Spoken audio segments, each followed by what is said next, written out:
Nessa manhã eu convido você a se colocar em pé. Nós vamos adorar ao Senhor. Nós vamos entrar na presença do Eterno. Deus já está nesse lugar, amém? Nós vamos adorá-lo. Convido você então a se colocar em pé e vamos fazer isso juntos.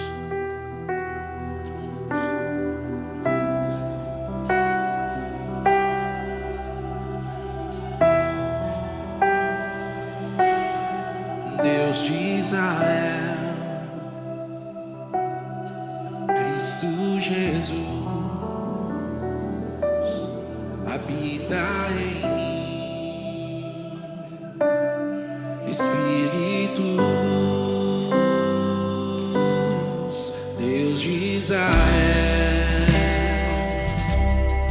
Cristo Jesus, habita em mim, Espírito luz.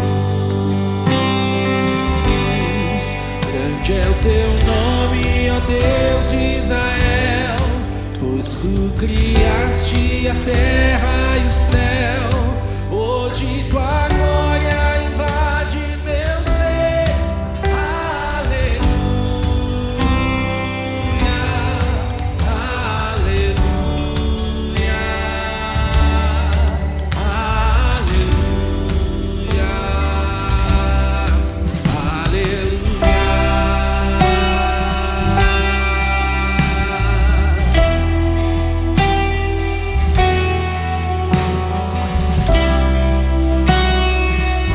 aleluia,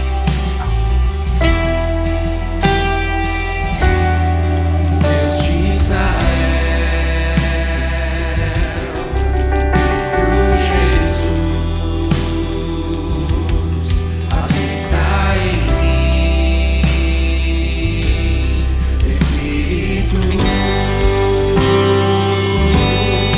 Grande é o teu nome, ó Deus de Israel, pois tu criaste a terra e o céu. Hoje tua glória invade meu ser. Aleluia,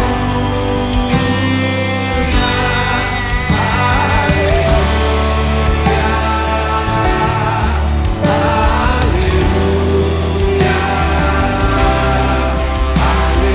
aleluia, aleluia.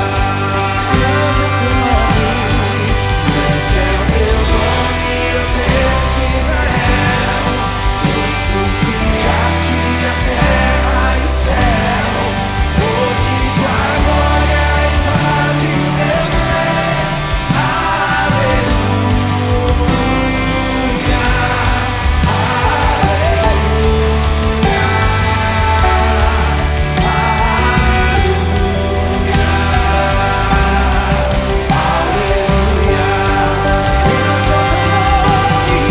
grande é o teu nome, ó Deus de Israel, pois tu criaste a terra e o céu.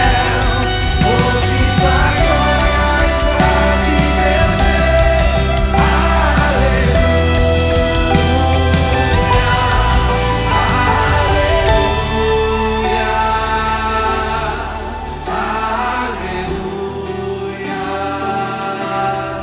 Aleluia,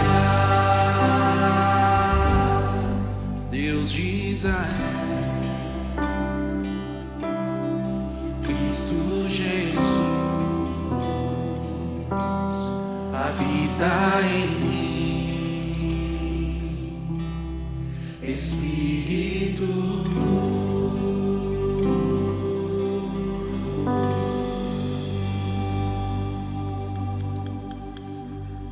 Louvado seja o nome do Senhor, amém, igreja? Nessa manhã nós vamos nos apresentar diante de Deus agora. A palavra de Deus em Hebreus, capítulo 4, a partir do verso 14, é o finalzinho do capítulo. Está dizendo assim: tendo, pois, a Jesus, o Filho de Deus, como grande sumo sacerdote que penetrou os céus, conservemos firmes a nossa confissão, Porque não temos sumo sacerdote que não possa compadecer-se das nossas fraquezas. Antes, foi ele tentado em todas as coisas, a nossa semelhança, mas sem pecado. Acheguemo-nos, portanto, confiadamente junto ao trono da graça, a fim de recebermos misericórdia e acharmos graça para socorro em ocasião oportuna. Amém? O convite do Senhor Jesus nessa manhã é para que nós possamos nos achegar a Ele em oração e recebermos dele misericórdia e graça em tempo oportuno.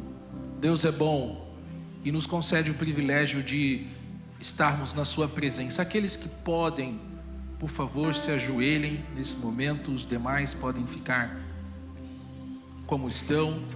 Nós vamos orar ao Senhor. Nós vamos clamar a Deus nesse momento, pedindo a Ele que nos aceite em oração, em adoração, e que nos abençoe nessa manhã.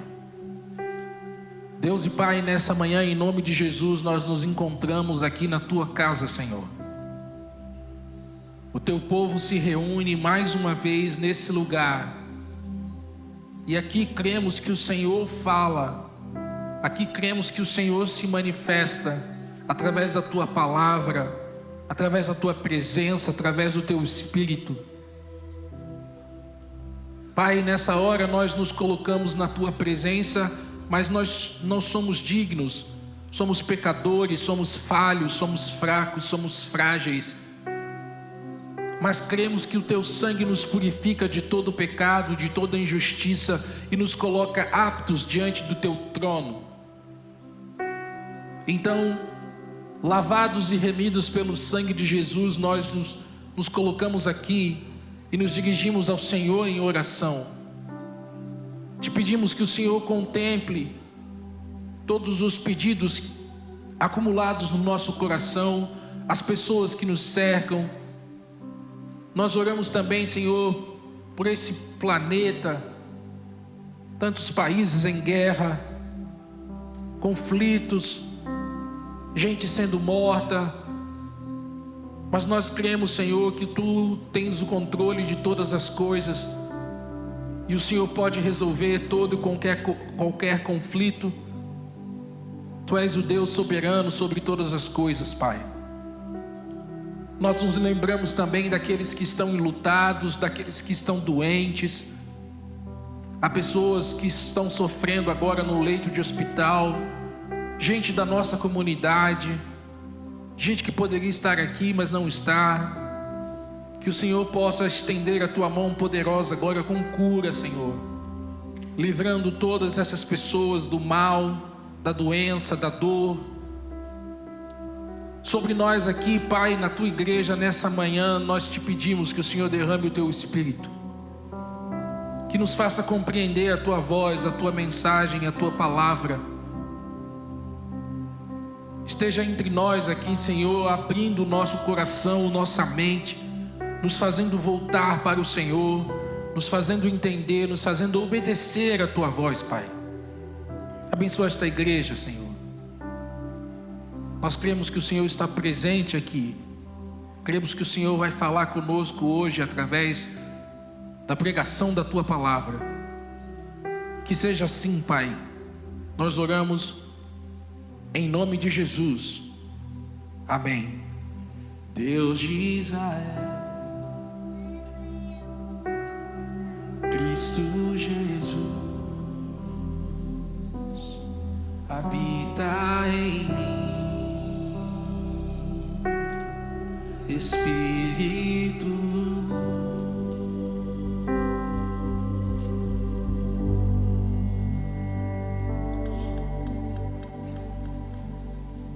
Essa semana eu estava me lembrando de um caso que aconteceu comigo no Clube de Aventureiros.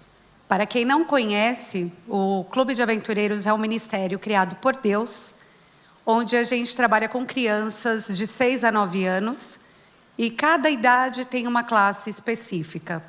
Esse ano eu estou com a classe de edificadores, que é de 8 anos, e nós estávamos fazendo uma lição referente aos dízimos e às ofertas. E eu estava explicando o porquê de dar o dízimo, como calcular o dízimo e o que é o dízimo. E uma criança olhou para mim e falou: Tia Ju, eu quero saber quantos talentos eu tenho. Eu falei: calma, espera a aula acabar, que eu te falo, a gente contabiliza e eu te falo. Ele: não, eu quero saber logo, porque eu quero dar o meu dízimo, o dízimo dos meus talentos. Os talentos, eles são uma forma de dinheirinho que as crianças conquistam durante todo o ano, de acordo com as atividades que elas participam. E de acordo com tudo que elas fazem no clube, no final do ano elas podem gastar esse dinheirinho para comprar os brinquedos numa feira que nós fazemos. Eu achei tão lindo aquele gesto dele, porque ele tem certeza, as crianças têm a certeza de que Deus é o provedor de todas as coisas e de que nada vai nos faltar. Ainda precisamos muito aprender com as crianças. Na segunda carta de Paulo aos Coríntios, no capítulo 9, verso 7 diz: cada um dê conforme determinou em seu coração, não com pesar ou por obrigação, pois Deus ama quem dá com alegria. Neste momento, os diáconos vão passar as salvas e você pode também ofertar através do QR Code que está sendo exibido no telão. E para quem está em casa, pode fazer a sua oferta ou dízimo através do e-mail e identificar se é dízimo ou oferta.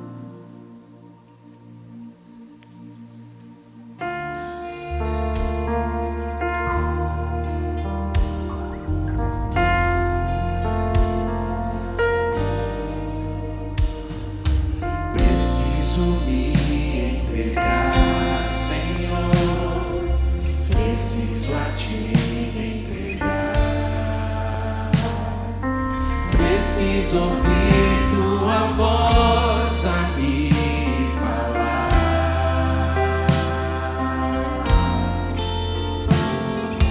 Não tenho nada a te oferecer, somente um coração impuro e pecador.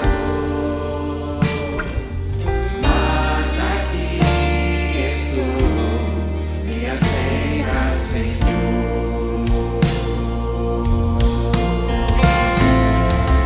Toma os meus pensamentos, meus dons e meus bens.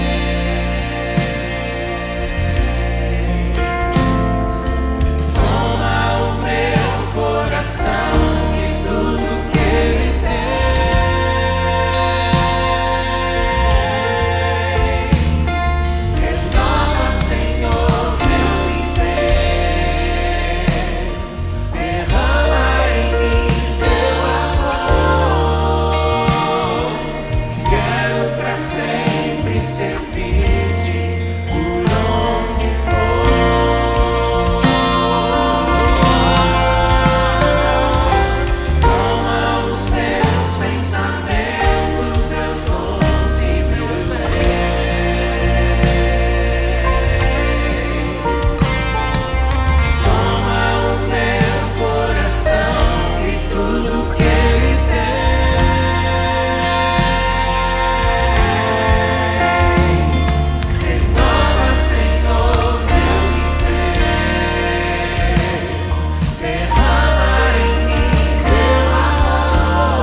Oremos. Senhor Deus e Pai, obrigada pela oportunidade de mais uma vez estarmos aqui e podermos agradecer tudo que o Senhor tem feito em nossas vidas. Que cada uma das ofertas e os dízimos devolvidos aqui sejam usados para a sua honra e sua glória e que sejam usados de forma sábia. Em nome de Jesus agradecemos. Amém. Maranata, o Senhor logo vem. Essa é a nossa divisa. Isso é aquilo que nós acreditamos, aquilo que nós falamos sempre, né? Deus é bom e Ele virá para nos buscar desse mundo de pecado, desse mundo de maldade, desse mundo de dor. Nós um dia estaremos com o Senhor. Amém, igreja? Nós estaremos com o Senhor. Amém, igreja? Maravilha.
Eu sei que você gosta de filmar os momentos de louvor. Eu sei. Para depois você ficar vendo em casa e ficar observando, gostando do que você viu e tudo mais. Mas eu vou dizer um negócio para você, com todo carinho, em nome de Jesus. É muito mais interessante quando você ergue as tuas mãos e louva o Senhor, sem se preocupar com filmagens. Olha quantas câmeras nós temos aqui. Nós temos algumas câmeras, e dá para você pegar isso tudo depois no canal da Nova Semente, você baixar as imagens, fazer o que você quiser. Mas agora, em nome de Jesus, eita glória, ergue a tua voz, canta, ergue as tuas mãos, adora ao Senhor. Não se preocupe em fazer imagens agora, tá bom? O que interessa é isso, é a gente louvar na presença do Deus eterno. Ele está aqui, amém, igreja? E Deus se alegra conosco, se alegra com o nosso louvor. A Bíblia diz que Deus canta canções sobre nós. Louvado seja o nome do Senhor. Deus é bom. Deus é bom. Diga assim comigo. Primeiro você me amou. Beleza, você viu em mim e disse que tenho valor e que eu lhe faço sorrir. Você viu coragem quando tive medo, encontrou verdade em mim, no engano que vivi, chamou de belo quem era fraco, achou sincero o amor que existe em mim.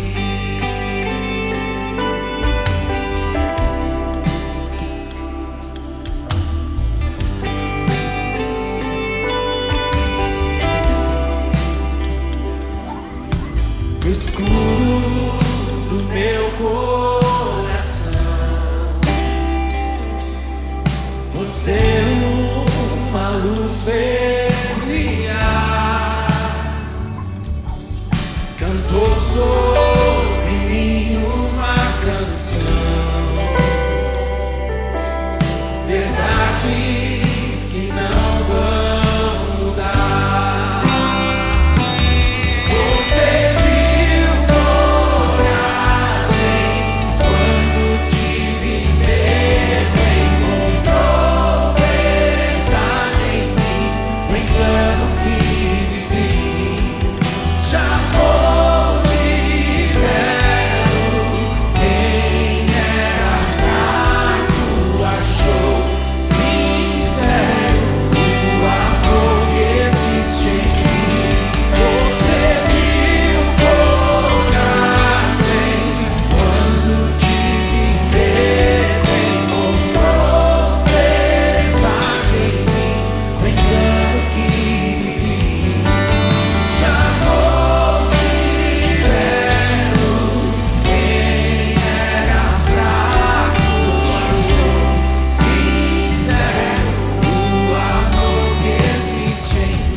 Você assim, ó, a segunda estrofe.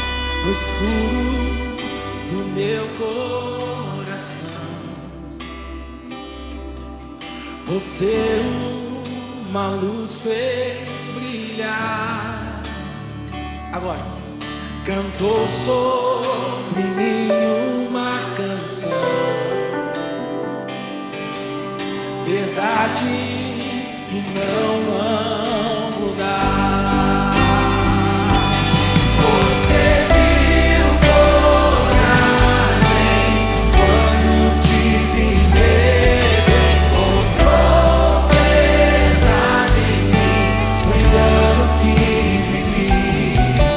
Chamou de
Oremos.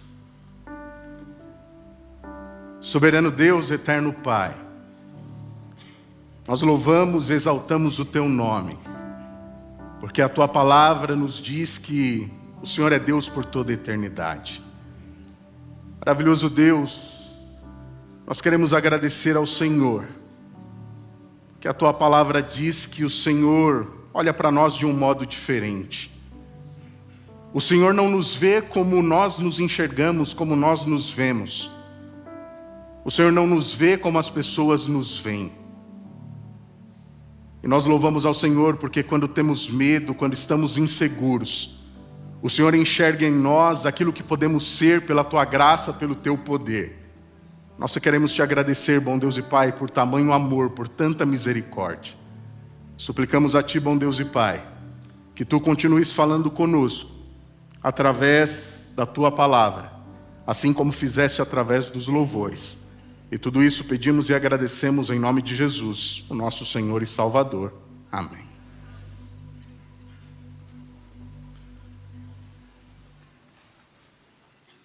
Bom dia a todos vocês. Sejam todos muito bem-vindos à Nova Semente, que é uma comunidade da Igreja Adventista do Sétimo Dia e que existe com um único propósito, de que todos nós tenhamos uma experiência real e transformadora com Deus. É com esse intuito que nós nos reunimos aqui a cada semana. Não só você que está aqui presencialmente, mas aqueles que nos acompanham pela internet, todos vocês são muito bem-vindos. E se você tiver a oportunidade, venha um dia para adorar e participar aqui conosco desse culto de celebração em honra e glória ao nome do nosso Deus. Logo após, então, o momento que temos aqui, todos os sábados, nós temos um momento em comunidade que nós chamamos de Conviva. Você é convidado a ficar, participar conosco, onde nós vamos recapitular e estudar aquilo que nós conhecemos como a lição da escola sabatina. Um outro recadinho, às quartas-feiras nós sempre temos aqui um encontro chamado Sala de Oração. Toda quarta-feira às 19h30, você pode vir então aqui para participar conosco. Nessa manhã, eu quero conversar um pouquinho com você sobre um assunto que julgo relevante para a época do ano em que estamos. Estamos aí adentrando ao mês de dezembro. Todo um ano transcorreu e eu acredito que esse assunto é importante. Conta-nos a história que, em certa ocasião, Creso, rei da Lídia, ele foi consultar um dos oráculos gregos. E o principal oráculo grego, de acordo com a mitologia grega, era o oráculo de Delfos. E aqui um pequeno parênteses. Eu não creio e não acredito na mitologia grega, mas vale como ilustração. E diante dessa consulta, que não só o rei Creso fez, mas como outros reis faziam, e grandes também militares, comandantes faziam, Creso foi consultar então o oráculo de Delfos. E a pergunta de Creso era a seguinte: devo ir à batalha ou não? A resposta do oráculo foi a seguinte: se você o fizer, você destruirá um grande império. E Creso então seguiu com esse conselho e foi para a batalha. Só que Creso cometeu um erro, Creso não avaliou muito bem. E ao ir para aquela batalha, o grande império que foi derrotado não foi o do seu oponente, não foi o exército do rei Ciro, mas foi o seu próprio exército. Isso mostra para mim e para você que receber um conselho é bom, mas é sempre importante ponderarmos e interpretarmos este conselho, para que nós então possamos tomar a melhor decisão. Nós falaremos um pouquinho sobre conselho nesta manhã. Eu me lembro que no primeiro sermão do ano, no dia 7 de janeiro, eu falei sobre o que deve ser a esperança do cristão. E deve estar centrada na pessoa de Jesus Cristo. Paulo, quando escreve a carta a Timóteo, capítulo 1, verso 1, ele diz claramente: Cristo Jesus, a nossa esperança. Se Cristo foi a nossa esperança no transcorrer do ano, provavelmente eu e você tenhamos ouvido os conselhos dele. Mas antes de nós darmos continuidade, eu gostaria que você prestasse atenção nesse vídeo aqui. Eu sou profissional. Opa! Eu sou profissional. Oh, muito bom, hein? Eu não sei não, sabe? Provavelmente você será tão bom quanto eu era. É assim que as coisas são e eu era abaixo da média no basquete. Provavelmente você também não será lá essas coisas, então você vai ser bom em muitas coisas, mas não em basquete. Eu não quero que fique arremessando essa bola dia e noite, tá bom? Tá bom. Tá bom? Então vai lá, manda.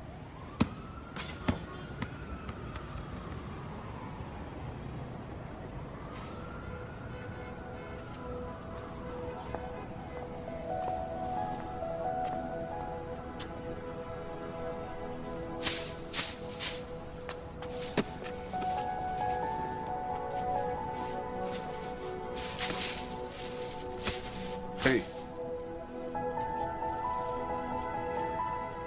Nunca deixe ninguém te dizer que não pode fazer uma coisa. Nem mesmo eu. Tá bem? Tá bem. Se você tem um sonho, tem que correr atrás dele. As pessoas não conseguem vencer e dizem que você também não vai vencer.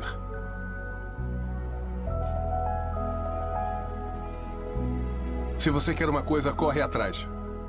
Ponto.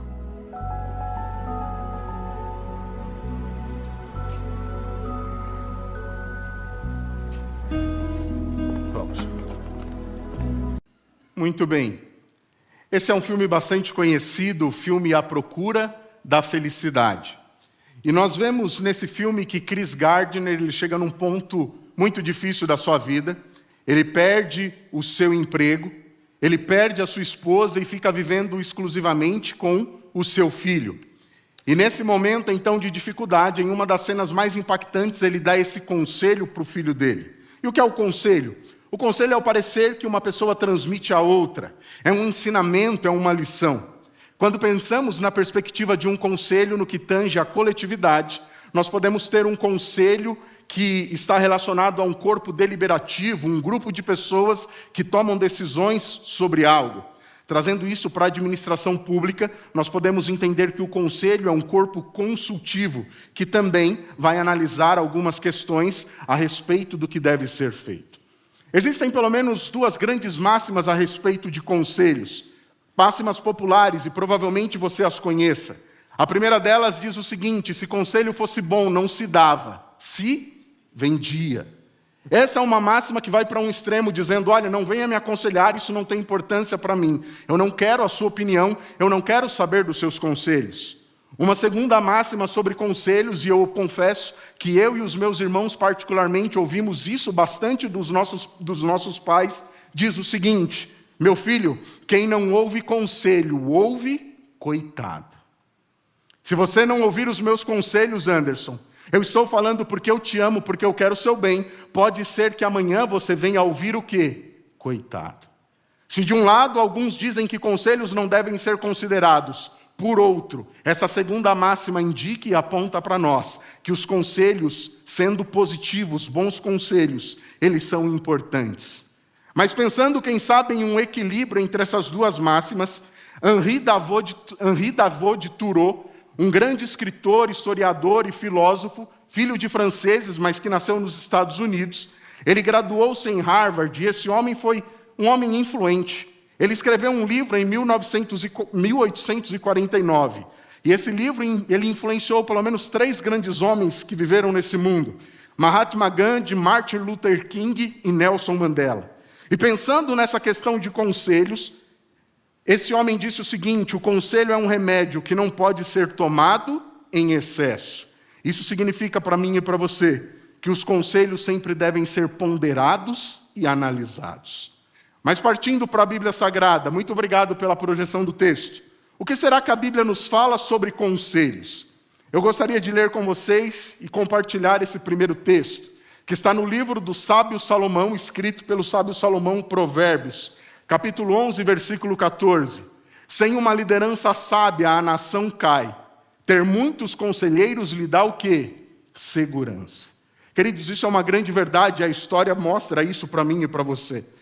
A história está repleta de governos que trouxeram opressão à sua nação, fizeram o seu povo sofrer. Basta que nos lembremos do que aconteceu com Adolf Hitler. levando mais de 50 milhões de pessoas à morte, diante de tudo aquilo que ele havia feito. O que dizermos de Mao Tse-tung? Mais de 50 milhões de mortos. Por outro lado, o texto diz que se tivermos muitos conselheiros, e esses conselheiros forem sábios, homens íntegros, mulheres íntegras, acima de tudo que temam a Deus, Provérbios 29:2 diz que quando há um líder assim, o povo se alegra. É por isso que o salmista Davi, no Salmo 133, diz: feliz é a nação cujo Deus é o Senhor. Mas há um outro texto, e esse texto está no livro de Provérbios, capítulo 12, o versículo de número 15. Provérbios, capítulo 12, o versículo de número 15. Olha o que esse texto diz. O tolo sempre acha que a sua opinião é a única certa, mas o sábio ouve os conselhos como o quê? Com atenção. Você já ouviu aquela expressão que diz o seguinte: o pior cego é aquele que não quer ver? Muitas vezes nós nos centramos única e exclusivamente no nosso pensamento, naquilo que entendemos como sendo o correto. E isso que nos prejudica. Agora, quando nós ouvimos as pessoas, isso amplia as nossas possibilidades de entendimento. Um outro texto está no livro de Provérbios, capítulo 13, o versículo de número 10, que diz o seguinte: brigas e discussões são provocadas pelo orgulho, mas as pessoas humildes aceitam o quê? Os conselhos, e se tornam sábias. Eu e você não podemos nos orgulhar a tal ponto de nos entendermos e acharmos que somos o dono da verdade. Aquele que tem humildade, ele vai ouvir o conselho de outras pessoas. Ainda em Provérbios, no capítulo 15, o versículo 22, Salomão disse: planos fracassam onde não há conselho, mas tem êxito quando há muitos conselheiros. Sempre que eu e você nos aconselhamos, pedimos opiniões, as nossas possibilidades de sucesso e êxito, elas aumentam. E por que aumentam? Porque nem sempre nós temos a clareza e a perspectiva de todos os ângulos. Nem sempre eu e você conseguimos discernir e olhar para todos os detalhes. Muitas vezes, se procuramos fazê-lo sem nos aconselhar, estamos tendo uma postura autossuficiente. E, queridos, a Bíblia nos aponta e nos mostra que nós não podemos ser autossuficientes, porque sempre que assim o fazemos, nós estamos caminhando para a queda, para a destruição. Nós precisamos uns dos outros. O Novo Testamento está repleto dessa expressão, uns aos outros, uns dos outros. E o sábio Salomão, então, ele diz para nós que nós precisamos consultar os nossos conselheiros.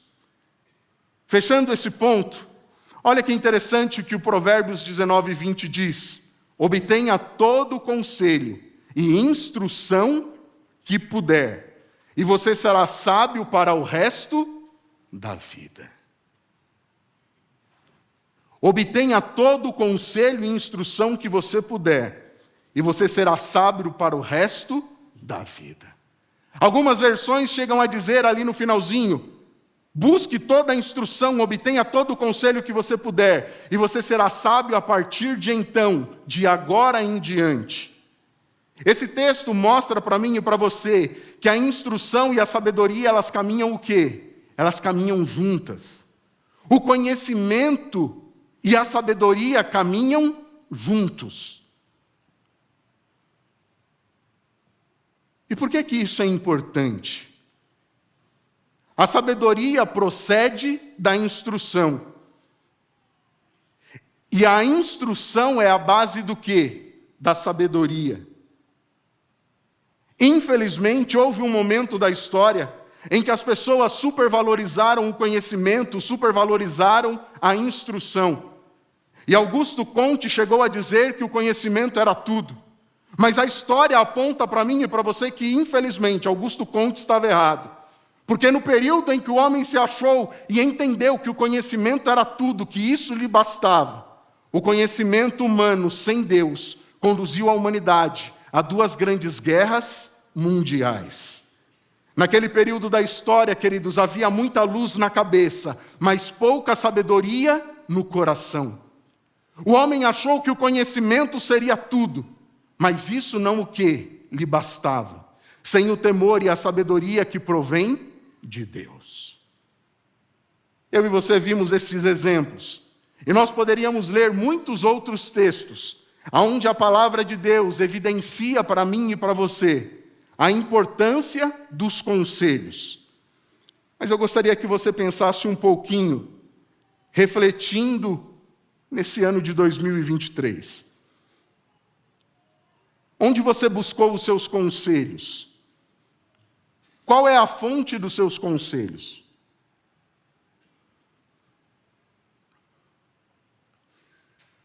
Em quais conselhos eu e você nos baseamos? Em quem eu e você buscamos conselhos no transcorrer deste ano? O próximo texto que eu gostaria de ler com vocês está no livro do profeta Isaías, capítulo 9, o verso de número 6. Isaías, capítulo 9, o versículo de número 6. É um texto muito conhecido, mas que tem uma mensagem espetacular. E que muitas vezes, ao ler esse texto, nós só lemos em momentos e em períodos como que se aproximando do Natal, mas não consideramos a fundo a riqueza desse texto. Livro do profeta Isaías, capítulo 9, verso 6, diz o seguinte. Isaías, capítulo 9, verso 6, diz: Pois um menino nos nasceu, um filho nos foi dado. O governo estará sobre os seus ombros. Ele será chamado Maravilhoso Conselheiro, Deus Poderoso, Pai Eterno e Príncipe da Paz. 700 anos antes, aproximadamente, de Jesus Cristo nascer, Isaías profetiza e diz que viria o Filho de Deus, Jesus Cristo nasceria nesse mundo. E dentre os muitos títulos atribuídos, então, a Jesus Cristo, um deles diz que ele é maravilhoso conselheiro. Queridos, não há problemas que eu e você busquemos conselhos em qualquer lugar, com pessoas de nossa confiança, com o pai, com algum mentor, com pessoas que eu e você o que nos inspiramos, mas é essencial e fundamental que busquemos conselhos em Deus. O mesmo profeta no capítulo 11, verso 2 diz: E o Espírito do Senhor estará sobre ele, o Espírito de sabedoria e discernimento, Espírito de conselho e poder, Espírito do conhecimento e temor do Senhor. O interessante é que, se você vai ao capítulo 28, verso 9 de Isaías, o mesmo autor do texto, o mesmo profeta vai dizer que Deus ele tem bons conselhos a nos dar. Provérbios capítulo 21, verso 30, diz algo fantástico. Não há sabedoria nem entendimento, nem conselho humano capaz de resistir ao Senhor. Não há sabedoria, entendimento e nem conselho humano capaz de resistir ao Senhor. Por quê? Ele é o Todo-Poderoso, Ele é aquele que é a fonte da sabedoria. E por melhor e maior que sejam os nossos conselhos, nenhum conselho humano sobrepuja ao conselho do Senhor. Eu repito a pergunta, para mim e para você. Qual tem sido a fonte dos nossos conselhos? Onde é que eu e você temos buscado os nossos conselhos?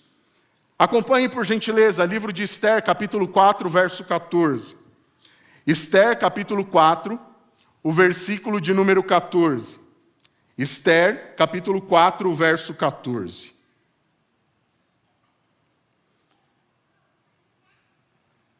Versículo 14 diz o seguinte: Se ficar calada num momento como este, a livre e livramento não virão de outra parte para os judeus, mas você e os seus parentes morrerão. Quem sabe não foi para esta ocasião que você chegou à posição de rainha. Você pode fazer a leitura depois do livro de Esther, mas de um modo bastante resumido. Xerxes era rei na Pérsia.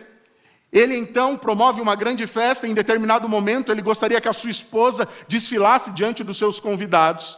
Ela resolve não fazer isso. Xerxes se aconselha e busca os seus conselheiros, e eles dizem o seguinte: olha, quando todo o povo ficar sabendo do que foi feito, o Senhor será desmoralizado diante de todo o reino. E então Xerxes, baseado na opinião dos seus conselheiros, toma uma decisão. Ele depõe a rainha Vaste do seu trono. E passa então um período, ele promove um grande concurso de beleza para a escolha de uma nova rainha. A nova rainha escolhida, então, é aquela mulher que eu e você conhecemos como a rainha Esther. Um dos braços direitos, um homem muito influente no reinado de Xerxes, era um homem chamado Amã.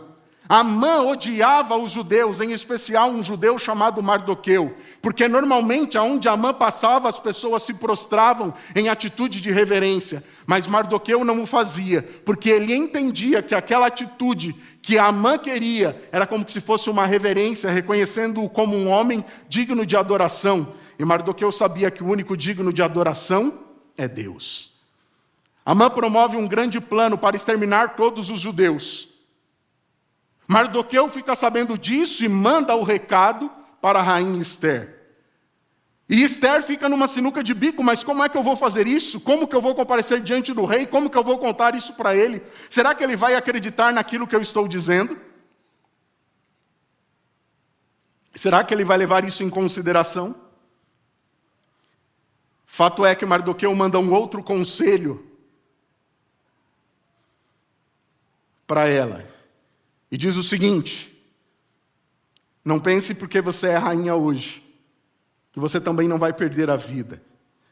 Nesse conselho que Mardoqueu dá para a rainha Esther, eu vejo o seguinte: não esqueça das suas origens, não esqueça das suas raízes. Não permita que as suas conquistas façam você mudar a sua mentalidade para pior. E mais do que isso, não perca a chance que Deus te deu de influenciar as pessoas que estão ao seu redor, abençoando a vida dessas pessoas. E nós conhecemos a história. Esther ouve o conselho e consegue então, no final da história, pela ação de Deus, libertar todo o seu povo da morte. Primeiro livro dos Reis, capítulo 12, versos 6 e 8. Um outro exemplo. Verso 6. O rei Roboão discutiu o assunto com os homens mais velhos, que haviam sido conselheiros de seu pai. O que vocês aconselham? Perguntou ele. Como devo responder a este povo? Versículo de número 8. Mas Roboão rejeitou o conselho dos homens mais velhos e pediu a opinião dos jovens que haviam crescido com ele e agora o acompanhavam. Por 120 anos o povo de Israel foi dirigido por um rei. Primeiro 40 anos Saul, depois o rei Davi, por terceiro o rei Salomão. Quando Salomão morre, Roboão naturalmente ascende ao trono. E nesse momento ele vai ter uma conversa: como eu devo conduzir a nação? E ele se consulta e se aconselha com dois grupos. Homens experientes que tinham trabalhado com seu pai, e eles dizem: amenize a sua mão sobre o povo, conduza o povo com amor, e eles vão te servir com certeza. Os mais jovens disseram: se o seu pai pesava a mão sobre eles, seja muito mais duro, cobre muito mais encargos, muito mais impostos. Infelizmente, o jovem Roboão escolheu optar pelo conselho dos jovens. E o que aconteceu? Houve então a divisão de todo o reinado. O reino se divide em duas partes: 10 tribos no reino norte, 2 tribos no reino sul. Essa história mostra para mim e para você que quando eu e você recebemos um conselho, a necessidade de reflexão e ponderação, não única e simplesmente ouvir um conselho e seguir aquilo que foi dito. O terceiro e último exemplo, Evangelho de São João, capítulo 2, verso 5. Essa é uma história muito conhecida, o primeiro milagre que Jesus Cristo realiza. Mas eu gostaria de ler um verso desse texto com você. E eu gostaria que você ouvisse esse texto na perspectiva do tema em que estamos considerando: conselhos. Olha o que diz o versículo 5 do Evangelho de João, capítulo 2. Sua mãe, porém, disse aos empregados: façam tudo o que ele mandar. Jesus Cristo está com sua mãe e alguns dos seus discípulos em uma festa. Provavelmente Maria fosse parente daqueles que estavam fazendo a festa. E dentre aqueles que eram parentes, naturalmente também Jesus o era. E quando Jesus está ali, de repente a mãe dele o procura e diz: filho, acabou o vinho. E Jesus, em um diálogo, eu imagino eu que não é todo ele apresentado no texto bíblico, ele diz: mãe, não chegou a minha hora. Mas eu imagino que Maria insiste e diz: filho, por favor, faça alguma coisa. E Jesus Cristo, o Filho de Deus, o Verbo encarnado habitando entre nós, Jesus Cristo sabia que aquele milagre fortaleceria os seus discípulos diante dos embates que eles teriam que enfrentar. E naquele momento, então, Maria olha para aqueles serviçais e diz o seguinte para eles: faça tudo o que ele lhes disser, faça tudo o que ele mandar. Naquela ocasião, você sabe o que aconteceu? Jesus pede que aqueles homens encham as talhas, os jarros de água. E Jesus Cristo transforma a água em quê? A água em vinho. Hoje eu e você, queridos, não estamos diante de Jesus Cristo fisicamente, mas eu gostaria que você ouvisse o conselho que Maria deu naquela manhã, naquele dia, como sendo um conselho dado por Deus a mim e a você nesta manhã. E o conselho de Deus é: Anderson, faça tudo o que ele disser. E talvez alguns estejam perguntando: mas pastor, se Jesus Cristo não está aqui diante de mim, como é que eu posso fazer tudo o que ele me disser? Queridos, eu e você podemos fazer tudo o que ele nos disser, nos concentrando no que ele nos diz, na palavra. Eu repito as perguntas: quais foram as fontes de conselhos, minhas e suas, ao longo de 2023? Onde é que eu e você buscamos os nossos conselhos? Quais foram os nossos referenciais? Eu repito, não há problema que recebamos conselhos de pessoas como nós, pessoas que você julga íntegras, idôneas e como referência. Mas o nosso maior conselho deve vir da palavra de Deus. Isaías disse claramente: Anderson, Deus é maravilhoso conselheiro. Filho, busque nele conselho, porque ele tem o melhor para dar para você.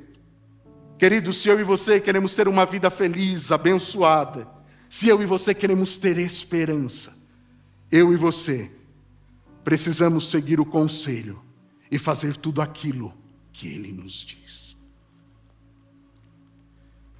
Me acompanhe, por gentileza, ao livro do Apocalipse.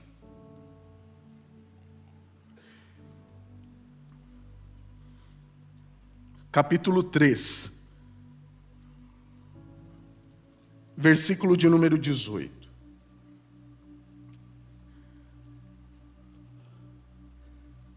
O livro do Apocalipse é a revelação de Jesus Cristo para toda a humanidade, para todos nós. E neste livro em que Deus se revela para nós, eu considero que este assunto sobre conselhos é tão importante, que no livro da revelação de Jesus Cristo, Deus diz algo fantástico para nós no versículo de número 18. Eu aconselho a comprar de mim ouro purificado pelo fogo, e então será rico. Compre também roupas brancas para que não se envergonhe da sua nudez, e colírio para aplicar nos olhos, a fim de enxergar. Se você olhar no versículo de número 14, este conselho é dado por aquele que é chamado de Amém, a testemunha fiel e verdadeira, a origem da criação de Deus. Este não é um conselho dado por mim a você, é um conselho de Deus dado para mim e para você nesta manhã. E o conselho de Deus para mim e para você nas cenas finais deste mundo é o seguinte: Anderson, filho, eu te aconselho que você compre de mim ouro, que você compre de mim e adquira roupas brancas, que você compre de mim colírio. A mensagem de Deus à igreja de Laodiceia é a mensagem para o último período da história antes que Cristo volte. Você bem sabe, foram 7 cartas dirigidas e direcionadas a 7 igrejas. Mas essas 7 cartas não foram ditas e direcionadas única e exclusivamente para cada uma delas. As 7 cartas foram enviadas com todo o livro do Apocalipse. Elas tiveram a sua aplicação local e a sua aplicação ao longo da história. Mas é uma mensagem de Deus que é direcionada a todos nós, individualmente. E nessa mensagem, Cristo está frisando 2 coisas. Ele está dizendo para mim e para você: ei, Anderson, não seja indiferente. Filho, não seja transigente. Não viva tateando entre 2 senhores, entre Deus e o mundo. Filho, é momento, é hora de você se decidir. A mensagem à igreja de Laodiceia, ele diz: você não é quente nem é morno. E nesse ponto, queridos, é interessante que Deus parece que Ele está dando mais atenção e mais valor àquele qual é morno ou é quente. Ou é quente ou é frio, não aquele que é morno. Você já experimentou tomar água morna? Não é algo agradável. Só que muitas vezes eu e você, ao nos depararmos com textos como esse, onde Deus diz que nós precisamos ter uma fé fundamentada nele, que nós precisamos aceitar as roupas brancas de Cristo, indicando pureza, salvação, que nós precisamos usar o colírio para que nós nos dispamos da nossa visão que está sendo atrapalhada, está anuviada, para que reconheçamos a nossa real condição, de que estamos orgulhosos daquilo que temos e somos. Mas a grande verdade é que a mensagem de Deus à igreja de Laodiceia é de que nós estamos muitas vezes indiferentes àquilo que Deus nos diz. Ao olharmos para textos como esse, naturalmente, muitas vezes nós não gostamos de lê-lo nem de pregá-lo. Porque muitas vezes, para mim e para você, é muito bom e muito gostoso ler a Bíblia, mas nós precisamos entender que a mesma palavra que nos consola e nos conforta, ela nos confronta. E nessa mensagem, a igreja de Laodiceia, a igreja que viverá nos últimos dias antes que Cristo volte, Deus nos convida a ouvirmos os conselhos dele e comprarmos ouro, aceitarmos as vestes de Cristo e comprarmos colírio, para que vejamos a nossa real condição. Laodiceia era uma igreja extremamente rica, um povo muito rico, ao ponto de que quando a sua cidade foi destruída, eles não quiseram auxílio dos romanos, e eles reconstruíram a sua cidade com a sua própria riqueza. No entanto, Cristo diz que eles eram infelizes, miseráveis, pobres, cegos e nus. Por quê? Porque eles não enxergavam e nem entendiam a sua real condição. Versículo 16, Jesus diz: eu estou a ponto de vomitar-te da minha boca. Mas quando nós lemos isso e o convite que Deus faz no versículo de número 19, nós entendemos que Deus estava os disciplinando com amor e os convidando a voltar para Ele. É por isso que Deus estava dizendo: filho, ouça o meu conselho. Aparentemente eu estou sendo duro, mas eu disciplino e repreendo a quem amo. Eu faço isso com amor. É por isso que no capítulo 3, verso 20, ele diz: filho, eis que estou à porta e bato. Mas Anderson, não adianta somente você ouvir eu batendo. Você tem que tomar uma decisão, e se você abrir a porta, eu vou entrar em sua casa, filho, eu vou cear com você, eu vou me relacionar com você. E você vai se relacionar com quem? Comigo. Jesus Cristo quer ser o meu e o seu amigo.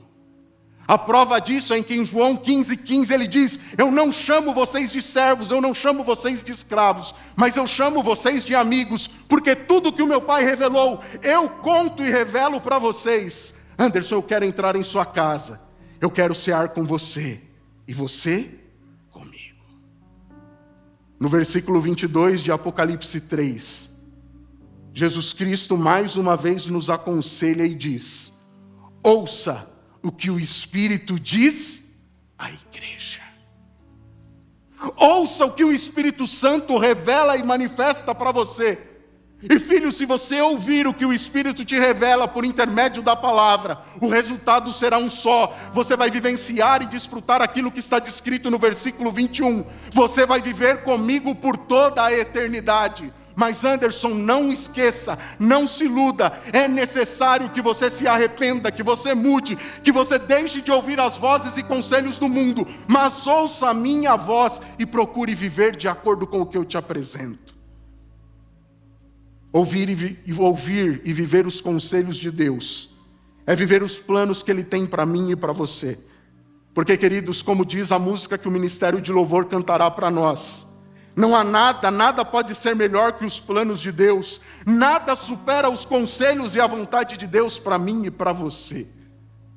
Mas não nos esqueçamos, Deus nos diz no livro da Revelação: filho, eu te aconselho. Que Deus me abençoe e te abençoe, para que pela graça dele, eu e você, sejamos homens e mulheres que ouvem o conselho de Deus.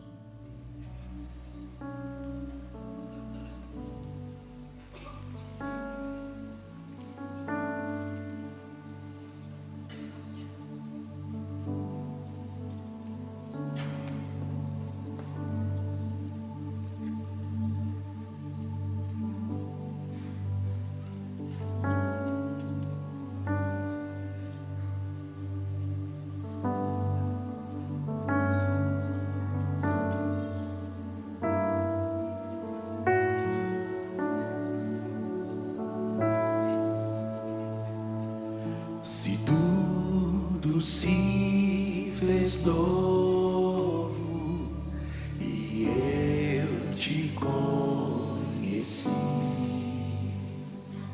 se tua mão me alcançou e libertou-me, enfim, teu agora é o trono do meu coração. Minha vida é tua, estou em tuas mãos. O que importa é viver os teus planos.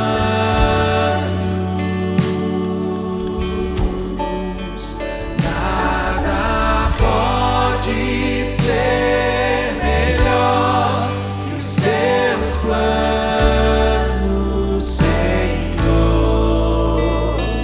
Quem eu era já não sou.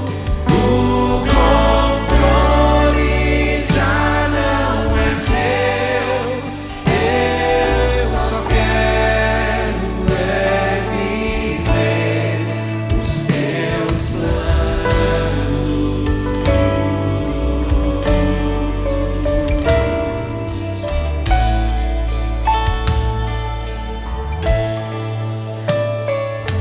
Se tua voz me guia em todo caminhar, se na palavra viva eu posso confiar,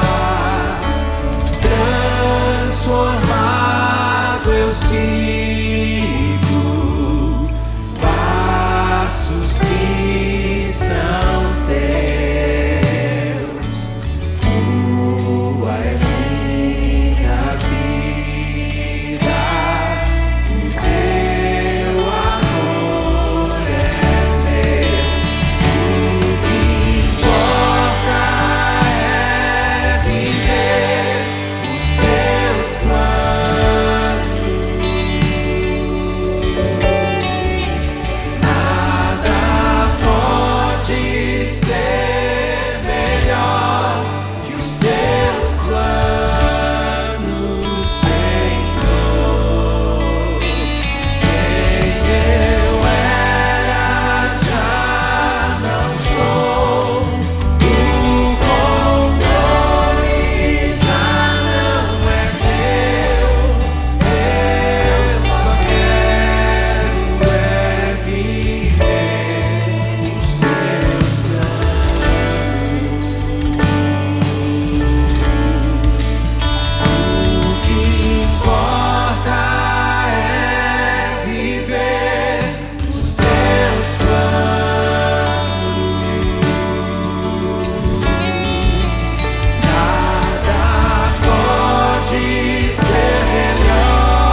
os teus planos.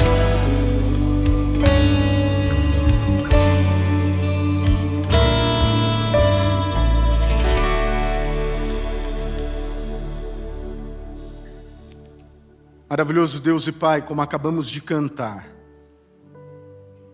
o nosso desejo, Pai, é viver os teus planos. Muitas vezes, Pai, nós somos envoltos por opiniões, por conselhos que são contrários aos seus. E muitas vezes nós fraquejamos, assim como Roboão, ouvimos conselhos que não são tão bons. E naturalmente nós arcamos com as consequências. Mas nesta manhã nós vimos em Tua Palavra a importância de ouvirmos conselhos, termos bons conselheiros ao nosso lado. E embora os conselhos humanos sejam importantes e relevantes, a Tua Palavra nos ensina, nos diz, nos mostra que Tu deves ser o nosso maior conselheiro. A Tua Palavra diz, Pai, que Tu és o maravilhoso conselheiro. Pedimos a Ti, Senhor, que pela influência e ação do Teu Espírito em nossa vida, a nossa rendição e submissão ao Senhor e à Sua Palavra, que nós possamos seguir o Teu conselho, termos uma reviravolta na vida, uma conversão completa e total, e procurar seguir tudo aquilo que o Senhor nos diz na Tua Palavra. Ó Espírito Santo, nos fortaleça e que isso seja real na nossa vida. Nós suplicamos e agradecemos nos méritos de Cristo Jesus, o nosso maravilhoso conselheiro. Amém. Essa é a nova semente, uma experiência real e transformadora como o nosso Deus. Tenham todos, então, um excelente dia.